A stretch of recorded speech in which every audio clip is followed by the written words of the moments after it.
Sir ಏನಿಲ್ಲ, ಇದು ಇಲ್ಲಿ ಕರ್ಕಟಕ್ಕಿದ್ದೀನಿ. ನಿಮ್ಮ RIVAಗಳು ಇದ್ದಾರೆ.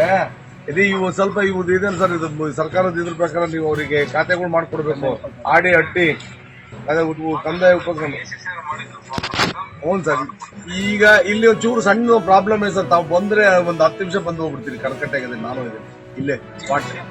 ಅದೇ ಇವರು ಕೆಲವು ಶೆಡ್ ಅದಾವೆ, ಕೆಲವು ಬಿದ್ದೋಗಿದಾವೆ.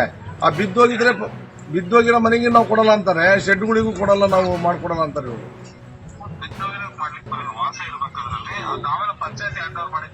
ಅಲ್ಲ ಸರ್, ಒಂದು 10 ನಿಮಿಷ ಬಂದೋರಿ ಸರ್ ಇಲ್ಲಿಗೆ ಕರ್ಕಟೆ. ಆ ಮನೆಗೆ ಇರಕ್ ಹೆಂಗಾಗತ್ತೆ ಹೇಳ್ರಿ? ನೀವು ದಾಖಲೆ ಕೊಡ್ತಾರೆ ಮನೆ ಹೆಂಗ್ ಕಟ್ಟಕ್ಕೆಂತಾರ ಅವ್ರಿಗೆ ನೆಕ್ಸ್ಟ್. ಈಗ ನೀವು ಈಗ ಸರ್ಕಾರದ ಆದೇಶದ ಪ್ರಕಾರ ನೀವು ಅವ್ರಿಗೆ ಮಾಡ್ಕೊಟ್ರೆ ಅವರಿಗೆ ಈ ಸ್ವತ್ತು ಖಾತೆ ಏನೋ ಕೊಟ್ರೆ ಮನೆ ನಾಳೆ ಪಂಚಾಯತಿಂದ ಎಣ್ಣೆ ಮನೆ ಹಾಕಿ ಮನೆ ಕಟ್ಕೊಂತಾರೆ. ನೀವು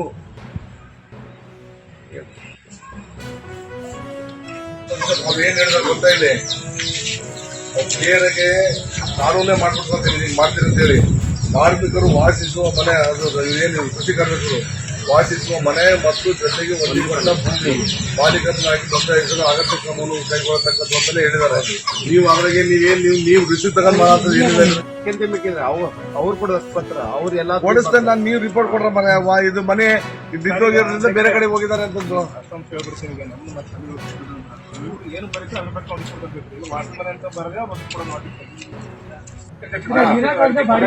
ಈಗೇನಾಗುತ್ತದ ನೋಟಿಸ್ ಮನೆ ಬಿದ್ದಿದ್ದು ಈಗ ಏನಿದೆ ಅದನ್ನ ಹಾಕಿದ್ರಲ್ಲ, ನೋಟಿಸ್ ಕೊಟ್ಟಿಲ್ಲ ಇವರಿಗೆ. ಅವ್ರು ಬರೆದ ಪ್ರಕಾರ ನೋಟಿಸ್ ಕೊಟ್ಟಿಲ್ಲ. ಮನೆ ಯಾವ ನೋಟಿಸ್ ಕೊಡ್ತಾರೆ ಹೇಳಿ.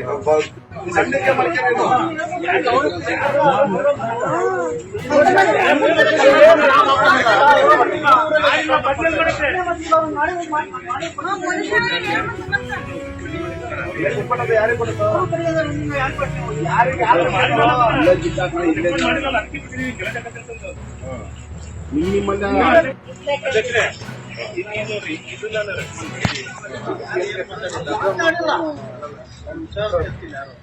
ಖಾಲಿ ಮನೆ ಮನೆ ಬರ್ತಾರೆ ಕೊಡೋದಪ್ಪ. ವಿಕ್ರಮ ಅಂತ 50 ಲಕ್ಷ ಏನು ಅದನ್ನೇ ರೆಕಮೆಂಡ್ ಮಾಡಿದ್ದೀನಿ. ಅವ್ರು ಎಂಟು